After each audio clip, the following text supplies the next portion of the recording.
পৰৱৰ্তী খবৰ ডবকা পৌৰ এলেকাৰ বাসিন্দা আৰু ব্যৱসায়ীলৈ পৌৰসভাৰ জাননী ডবকা পৌৰসভাৰ কাৰ্যবাহী বিষয়াৰ 4খনকৈ জাননী জাৰি এই সন্দৰ্ভত জাননী অনুসৰি নিৰ্ধাৰিত ডাষ্টবিনত হে জাবৰ জোথৰ পেলাব পাৰিব ৰাইজে ব্যৱসায়ীসকলে পদপথত আবদ্ধ কৰি ৰাখিব নোৱাৰিব কোনো বয় বস্তু বা জাবৰ য'তে ত'তে দুচকীয়া চাৰিচকীয়া বাহন ই ৰিক্সা আদি পাৰ্কিং কৰিব নোৱাৰিব নিয়ম অমান্যকাৰীসকলৰ বিৰুদ্ধে গ্ৰহণ কৰা হ'ব কঠোৰ বিহিত ব্যৱস্থা পৌৰ এলেকাৰ বাসিন্দা তথা ব্যৱসায়ীসকলক অতি শীঘ্ৰে কৰ আদায়ৰ নিৰ্দেশ দিয়া দেখিবলৈ পোৱা গৈছে আৰু এই জাননীৰ পাছতো কিন্তু গুৰুত্ব প্ৰদান নকৰা সকলৰ বিৰুদ্ধে শীঘ্ৰে ব্যৱস্থা গ্ৰহণ কৰিব বুলিও জানিবলৈ দিছে পৌৰসভাই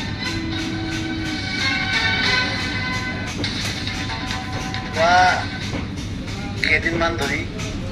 ডবকাৰ বিভিন্ন ৰাইজে আমাক দিছে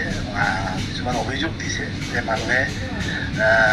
য'তে মতে বস্তু বাহিনী থৈ আছে য'তে মতে জাবৰ পেলাই আছে দিয়াৰ পিছত আমি ডবকা পৌৰসভাই 4খন জাননী জাৰি কৰিছে এখন হ'ল যিসকল মানুহে য'তে মতে দোকানীয়ে বা ঘৰৰ মানুহে যিখিনি য'তে মতে জাবৰ পেলাই আছে তেওঁলোকে যাতে য'তে মতে জাবৰ নেপেলায় ডাষ্টবিনত থয় ডাষ্টবিনৰ পৰা আমাৰ জাবৰ থোৱা মানুহ আছে তেওঁলোকে লৈ যাব 2 নম্বৰটো হ'ল যিসকল দোকানীয়ে ফুটপাথ দখল কৰি পেলাই নিজৰ বয় বস্তু থৈছে তেওঁলোকৰ কাৰণে এটা জাননী আছে তেওঁলোকে অতি শীঘ্ৰে এই ফুটপাথৰ যিখিনি বস্তু থৈছে তেওঁলোকে নিজৰ নিজৰ দোকানৰ ভিতৰত লৈ যাব লাগে বা ফুটপাথখিনি খালী কৰি দিবৰ কাৰণে মিউনিচিপালিটি জাননী জাৰি কৰিছে আৰু এখন জাননী হ'ল 2 চকীয়া 4 চকীয়া আৰু ই ৰিক্সাৰ কাৰণে বাৰ এইটো আহি আছে যে যান জঁটত বিভিন্ন ধৰণৰ হেৰি হৈছে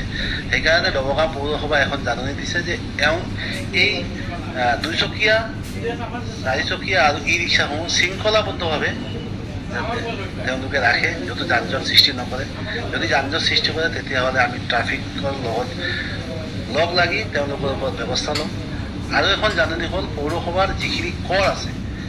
যিহেতু পৌৰসভাখন কৰৰ ওপৰত চলে কৰৰ ওপৰত ডেভেলপমেণ্ট হয় সেইকাৰণে কৰদাতা ৰাইজক আমি অনুৰোধ জনাইছোঁ যে তেওঁলোকে যাতে অতি সোনকালে যিখিনি কৰ আছে এই কৰখিনি যাতে